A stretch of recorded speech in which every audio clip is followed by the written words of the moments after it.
মা, এত ব্যথা, এরকম ব্যথা হচ্ছে কেন?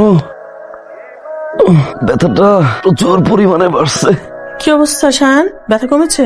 ভাবি, এই জায়গাটা না ছেড়ে ছেড়ে ব্যথা উঠতেছে আর নিঃশ্বাসটা বন্ধ হয়ে যাচ্ছে। কোন দিকটায় ব্যথা? বাম পাশে। এতক্ষণ কিন্তু ডান পাশে ছিল। ঘুরছে না? মা, ডান পাশে ঘুরে। তার মানে হচ্ছে গ্যাস।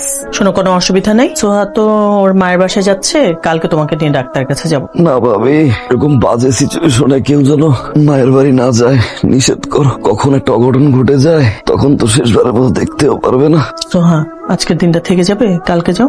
ভাবি, আমার খুব মন খারাপ লাগছে মার জন্য। আর 2-3 দিনের জন্যই তো যাবো, তারপর তো আবার এখানেই আসতো।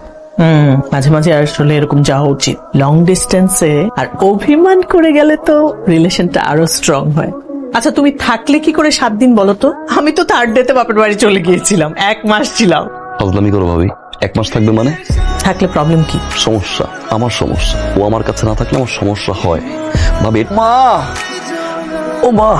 আচ্ছা, তুমি এরকম কেন করছো? আমরা কয়েকটা দিন পরে সবাই মিলে গিয়ে ওকে নিয়ে আসবো।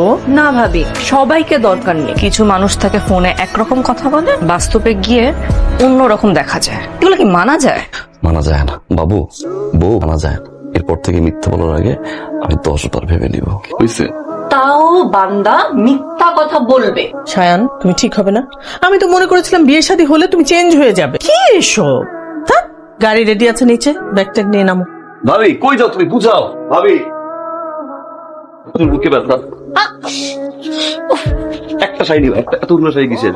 একটা শাড়ি নিও। আমি দিনে 3টা শাড়ি পরি। এখন এই যে আমি এত কষ্ট করে ভাঁজ করলাম, সব নষ্ট করতে আমি নিজে ভাঁজ করলাম। আমি বললাম আমি অসুস্থ না, সামান্য পরিমাণ ভালোবাসা থাকা দরকার। কিসের অসুস্থ? তুমি মানসিক অসুস্থ। কালকে যাও, আমি ড্রপ করে দিই। আমি যাই। তো আজকে গিয়ে দিয়ে আসো। না আচ্ছা, আমি গিয়ে দিয়ে আসি। প্লিজ প্লিজ, সরি আর করবো না। সরি, কান ধরছি। সরি। না, তারপরেও যাও। বাবা।